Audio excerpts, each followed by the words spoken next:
What's up, YouTube? This is Vernacular TV.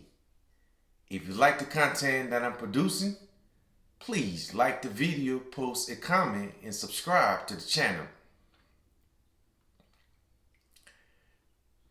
Insurance giant State Farm has been facing many controversy in the last few weeks.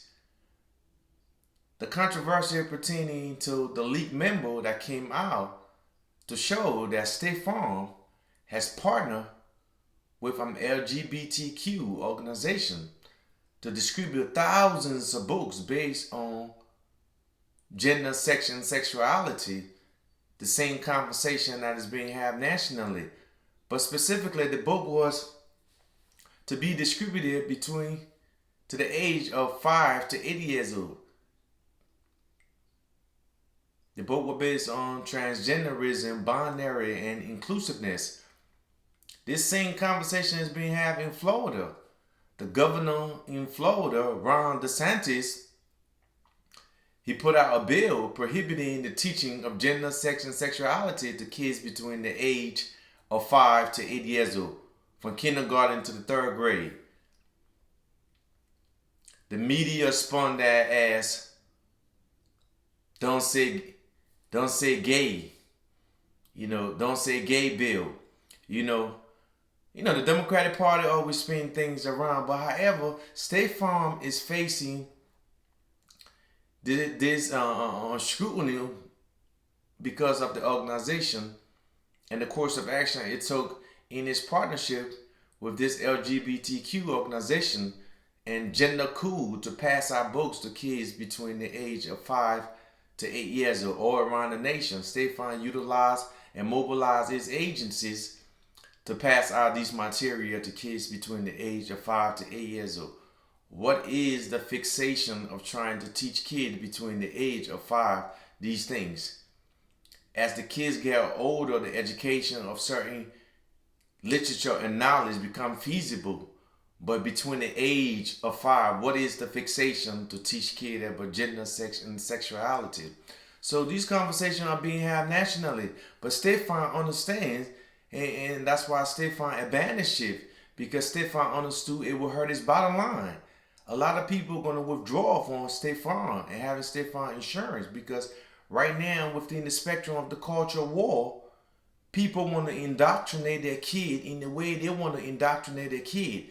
You may want to indoctrinate your kid to the LGBTQ literature, but other people may not want to do that at this time, So that's where the conflict lies within the spectrum of the cultural war. Those on the left-hand side want to propose and, bring about new changes in ideology, and those on the right-hand side are competing against those ideology, infiltrating their homes, So it got to do with that as it relates to the kids and the indoctrination of the children. Some people don't want to indoctrinate their kids to that literature at an early age. So you got to understand between the age of 5 and 8, it should be considerable to wait before you teach about, kids being transgender at 5 years old, transgenderism, inclusiveness. At 5 years old, kids are inclusive. You put any kids together regardless of their age, white, black. At 5 years old, they're all going to play because they know they're inclusive. Regardless of their gender and sexuality, they won't be even having those conversations. But it's the parents sometimes. I must be frank. Because the situation happened with my nephew. He was in the school playing with this white boy in this academy, playing with this, one of his closest friends was a little white 5 years old boy. And they were very friendly to each other. They would play with the big blade. They would wrestle. They would do all these things.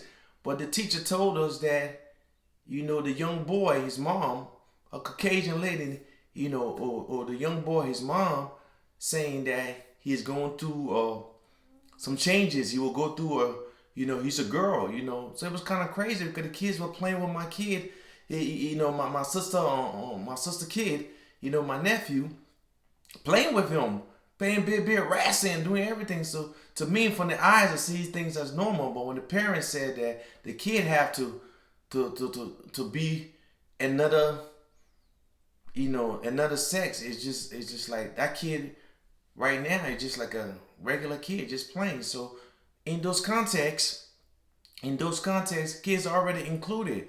They inclusive. If you put kids together, they're gonna play. They're not gonna separate each other by class and sexual and kids don't know about those things like that. So it's feasible in the conversation, in the political discussion, that you understand that people don't want their kids to learn about certain literature like that. They want to indoctrinate their kid to their own literature of or the family, or those type of literature of the man, the woman, the kids, the family. These things are early. So that's the political conversation that is being had. That's the cultural conversation that is being had. But insurance giant State Farm is under scrutiny for promoting the LGBTQ cause of trying to pass books to kids between the age of 5 to 10, 5 to 8 years old based on transgenderism, inclusiveness, and binary. So this conversation is being had nationally in Texas or around the nation. Some Republican government are pushing back against it. Man, I'm not against nobody and their behavior and their ways of life. We all live in our lives. But however, people have the right, the choice, and State Farm understood it because these companies may want to increase their bottom line with certain relation and connection. Maybe that's what State Farm was doing with this Gendercool organization, this LGBT organization, to further its aim. Who knows? However, State Farm understood his bottom line would be affected when people withdraw from his company and give his company a bad name. Republicans are running ad right now on Fox, calling State Farm the creepy neighbor. So these political conversations are being had. These are part of the cultural conversation as well.